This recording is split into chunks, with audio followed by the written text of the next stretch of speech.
sometimes people like to use this word. It refers to your nature. Understand? It's like the Buddha nature means the Buddha that realizes the thing has that nature. That's why he has a Buddha nature. But before you become a Sammasambuddha, actually you don't have a Buddha nature. But this nature doesn't belong to anybody. Understand? This one, in the teaching, the Mahayana teaching, it is original nature. Original nature means originally it was already there. 本来的面目. The Buddhist Mahayana description is very good. 本来的面目, original, means at the beginning. Because it's the unborn. Because it's unborn, it doesn't go through the condition was old age, sickness, and death. And there is no such thing as birth. Because it's unborn, it's undying. But this one is a nature, understand? This one is not a being. So people can call it self-nature, true nature, no different. But don't try to understand this now. Develop the cultivation, at least to realize the pure awareness nature first, your true mind. Then when you realize this, from there you cultivate the wisdom will allow you to realize the cessation of form and mind, which is Nibbana. And when you realize Nibbana, then you will understand what this is. Because that realization is the pure awareness also ceases. That's why you merge with this thing. But within there is nothing. That's why the Buddha said, you cannot talk about it, you cannot describe it, because that is the nature within. And from there, all things arise. And that self-nature is complete by itself. So don't try to understand this before you realize this and cease. But when you realize this and cease, then you take the Mahayana Bodhisattva way, then you slowly develop the wisdom that is more extensive and more profound, so that you can understand what this nature is. That's why Bodhi mind, the third stage of Bodhi mind that illuminates this nature, means you already detected the gateway and your pure awareness nature can be accessed, and you use the force support trust to let the nature move. Then it transforms inside until the whole nature illuminates. Means bright, clear, luminous, and you understand everything. And this one is very powerful. This one can understand a lot of things. Yeah. Then through the understanding, the wisdom becomes very extensive. Then it will reach the stage where it understands that samsara is no more an issue. That's why Bodhi mind that renounce samsara. Then after that, the perfection of the 10 perfection to realize the Sammasambuddhahood is no more a problem. But from there onward, you can keep on coming and manifesting and develop the perfection of it. Then you can realize the ultimate Sammasambuddhahood. Means your virtue and wisdom have reached that type of perfection that make you a Sammasambuddha. And according to the Mahayana teaching or the Sakyamuni Buddha's teaching, all Sammasambuddha, they may be different in the way they cultivate and the way they develop the enlightenment, the realization and the perfection. But all Sammasambuddha are of equal, because the perfection has been perfected. Understand? But that is their nature, understand? And even after the Sammasambuddha passed away, like Sakyamuni Buddha, you must understand the Buddha nature is still there, the karmic nature is still there. And he want to come, he can still come, but he can never come as a Sammasambuddha again. Because that is only once, the whole existence you can only have once. Understand? That's why a lot of this Bodhisattva way, if you don't take the way, you cannot understand. Because this Bodhisattva way need understanding. Like you all learn under the Theravada tradition. After you die, if the last thought moment got no avijja, what happened? Huh? No more rebirth, isn't it? That's why Arahant don't come back, isn't it? They say. Then how did Bodhisattva come back?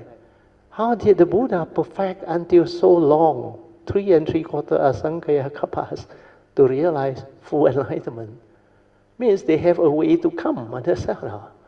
And they don't come to the normal rebirth where they have to die ignorant, understand? Avijja. So the Bodhisattva way is because of their 4 basic vows, which is very powerful, very unique, especially the first vow. They vow to liberate all beings. And what is that mind? Out of love and compassion for the living being, they vow to come life after life to liberate all living beings. And what is that vow? Born of pure love and compassion, no avijja, understand? And because they make that vow, and this vow is, you realize the 4 basic vows of the Bodhisattva involve the existential world, understand? That's why it triggers a pure mind to take rebirth, where they got a karmic nature. They only need a pure thought, understand? Which is love and compassion. That's why from there, the Bodhisattva knew through the Buddha's teaching and knowledge or whatever wisdom, they know they can actually take the Bodhisattva way and come back again in a form and mind, but without delusion. That's why Bodhi is enlightenment. Satta is a being, enlightened being that come back for rebirth. Understand? Okay? 其实我不是第一次听 Brother 分享这个六祖坛经，但是今天我一听到 Brother 讲那个true nature， 就是我们的不贪 nature， 没有分别，就是你我都有，就是我很多的发心，而且我对这个整个 lesson 非常的感动，所以。感恩 Brother 感恩所有的凯阿弥达跟我一起。Sadhu, sadhu. Let us rejoice. Sadhu, sadhu, sadhu. Because Alicia can understand. She detected the gateway quite some time back and penetrated and developed the understanding quite well. Even Pocheng, they can understand. So for her, this retreat sharing is so different.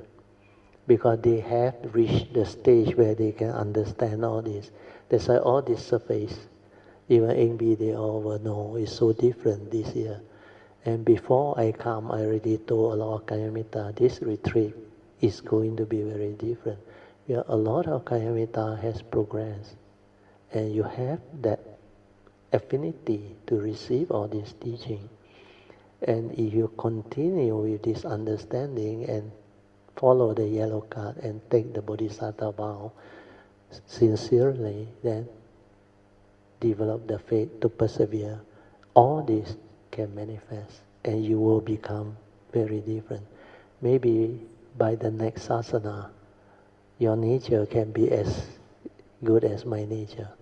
Because this way, you progress very fast. You don't have to wait for non-sasana to roam around the samsara, or it's just like people say, go for holiday. You get lost for so long. Then wait for the next window, which is the sasana again. Only got condition to take birth again and learn this teaching. That process of learning is very slow. But if you make that type of adhitan, the aspiration based on what I have taught you, you adhitan with your merits and understanding, so that life after life, whenever you choose to come or have to come, you arise, this understanding will be with you, based on whatever you have learned. That itself can prevent you from slowing down. Because even you born during the non-sasana, somehow that vow, that adhitan, it will develop the movement in the Bodhi mind, that nature inside there will actually move and give rise to the causes and conditions for this understanding to come to you. That's why my nature know this is what I have discovered and developed. And Maitreya in the year 2008 came and asked me to share 请你把正法传下去. So that message has two parts. The true Dhamma is to merge the Theravada teaching with the Mahayana teaching. The second part is the Bodhisattva way that my nature discovered and can shorten a lot of the training and progress. That's why with this, more and more sophisticated understanding can arise. Because when people learn from each Bodhisattva with a unique way to manifest and teach, they progress. Just like our civilization, we learn from each other. And the more we understand, the more people can improve on it and improvise on it so that the progress can be sustained.